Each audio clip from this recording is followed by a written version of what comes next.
18 বলে 20টা রান আমরা নিতে পারি নাই। মানে এই ম্যাচটা পর্যন্ত আমাদেরকে হারতে হয়েছে। আমাদের টপ অর্ডার, আমাদের মিডল অর্ডার, প্রত্যেকটা ব্যাটসম্যান, মানে এরা দিন শেষে এদের ভিতর ন্যূনতম কোনো দায়িত্ববোধ নাই, এদের ভিতরে কোনো সেন্স নাই, এদের কোনো ক্রিকেটীয় সেন্স নাই। এরা ম্যাচের মোমেন্ট বোঝে না যে কোন মোমেন্টে তারা কোন স্টাইলে ব্যাটিং করতে হবে। সাকিব আল হাসান দীর্ঘদিন আপনি টিমরে সার্ভিস দিয়ে গেছেন, দেশের সার্ভিস দিয়ে গেছেন, কিন্তু এই টাইমে এসে লাস্ট শ্রীলঙ্কার সাথে এবং সাউথ আফ্রিকার সাথে যে ম্যাচটা আপনি খেলছেন, মানে আপনার কি উচিত ছিল?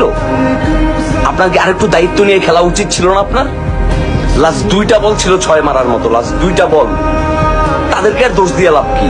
এক মাহমুদুল্লাহ রিয়াদ আর তাহিদ হৃদয় মিলে পুরো ম্যাচটারে টাইনে নিয়ে আসছে আপনাদের ইজ্জতটা বাঁচানোর জন্য, কিন্তু তাদের তো আপনার ইজ্জত বাঁচানোর জন্য প্রত্যেকবার তাদের দায় না। শ্রীলঙ্কার সাথে ম্যাচটা তাহিদ হৃদয়ের, মাহমুদুল্লাহ রিয়াদ ম্যাচটারে জিতাইছে। তাহিদ হৃদয়ের 3টা 6 পুরো ম্যাচের মোমেন্ট ঘুরাই দিছে মাহমুদুল্লাহ রিয়াদ এসে ফিনিশ করছে, কিন্তু আজকের ম্যাচটারে ফিনিশ করছে সাকিব আল হাসান আর হচ্ছে লর্ড শান্ত।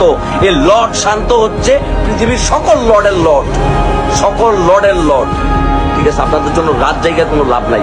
এই যে যুক্তরাষ্ট্রের মাঠে, নিউ ইয়র্কের মাঠে এতগুলা অডিয়েন্স ছিল, যারা একটা সিঙ্গেল রান নিলে এতটা চিল্লাফাল্লা করতেছিল, এতটা ক্রাউড করতেছিল, এতটা চিয়ার্স করতেছিল, এতটা চিয়ার আপ করে আপনাদেরকে জাগায় রাখতেছিল, ওই মানুষগুলোর সাথে আপনারা প্রতারণা করছেন। আপনারা দিন শেষে আপনাদের আউট